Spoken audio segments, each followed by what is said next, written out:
High বন্ধুরা, আমার রান্নাঘরে আমি চলে এসেছি। আজ আমি রান্না করব চিকেনের পাতলা ঝোল আলু দিয়ে। চিকেন ধুয়ে রেখে দিয়েছি, আলু কেটে রেখে দিয়েছি। কড়াতে তেল দিয়েছি, তেল গরম হয়ে গেছে।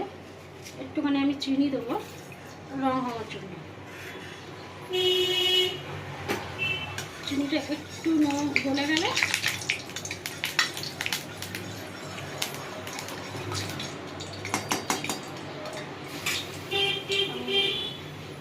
গোটা গরম মশলা দেবো,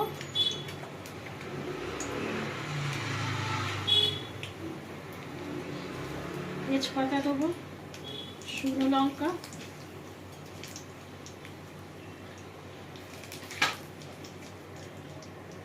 একটু গন্ধ গেলে তা তেল দেবো, এগুলো দেবো, পেঁয়াজ দেবো। আমার ফোড়না থেকে একটু গন্ধ বেরিয়ে গেছে, এবার আমি পেঁয়াজ দেবো।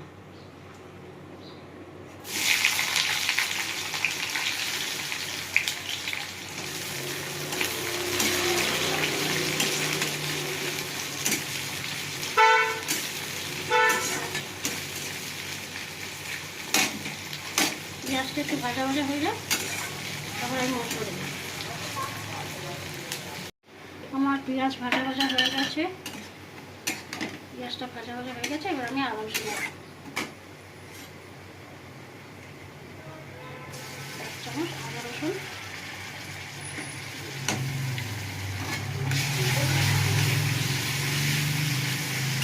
আদা রসুন একটু ভাজা ভাজা করে নেবো, দিয়ে টমেটো দেবো।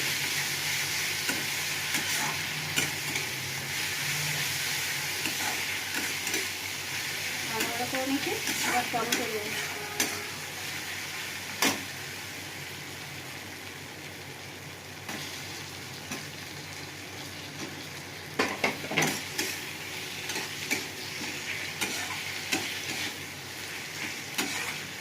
টমেটোটা একটু নরম হয়ে যায়,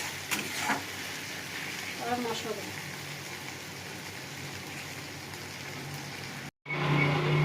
ঢাকটা খুলবো,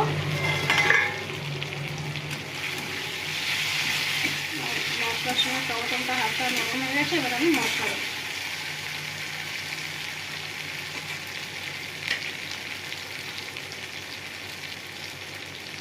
হলুদ দেবো, লঙ্কা গুঁড়ো দেবো, নুন দেবো। বেশি মশলা দেবো না, আমি শুধু হলুদ গুঁড়ো লঙ্কা গুঁড়ো দিয়ে করবো।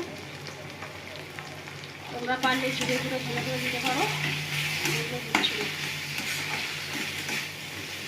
একটু নিয়ে নেবো, সামনে একটু জল দেবো।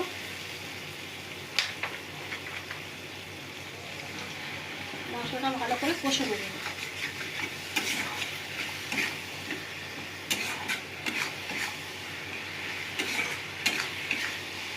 মশলাটা একটু ভালো করে কষবো,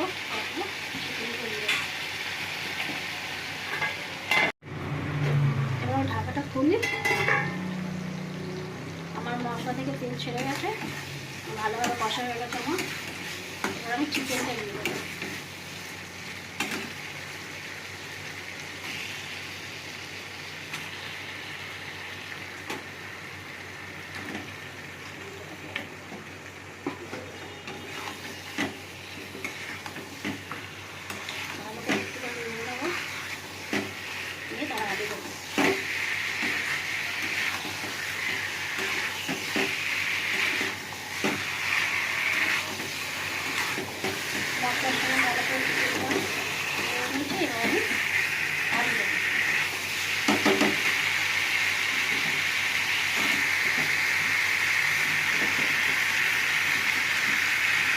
আমি আলু দিয়ে ভালো করে কষে নেব।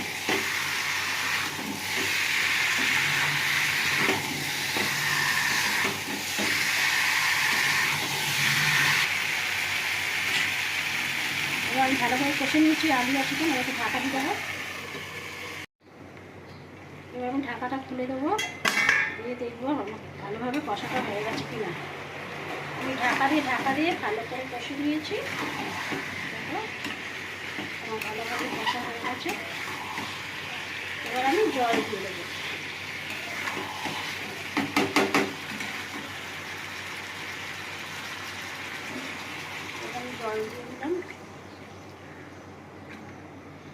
আমি ঝোল ঝোল করবো, পাতলা ঝোল, একটু জলটা লাগবে।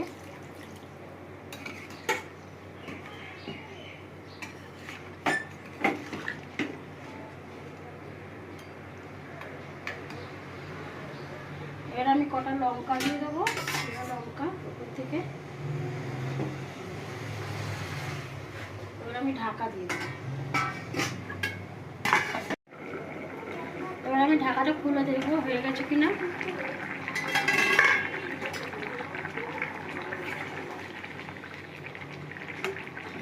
আমার আলু সিদ্ধ হয়ে গেছে, চিকেনও সিদ্ধ হয়ে গেছে। আমি এবার নামিয়ে নেব। চিকেনে আলু দিয়ে পাতলা ঝোল হয়ে গেছে। আমার আলু দিয়ে চিকেনের পাতলা ঝোল রেডি।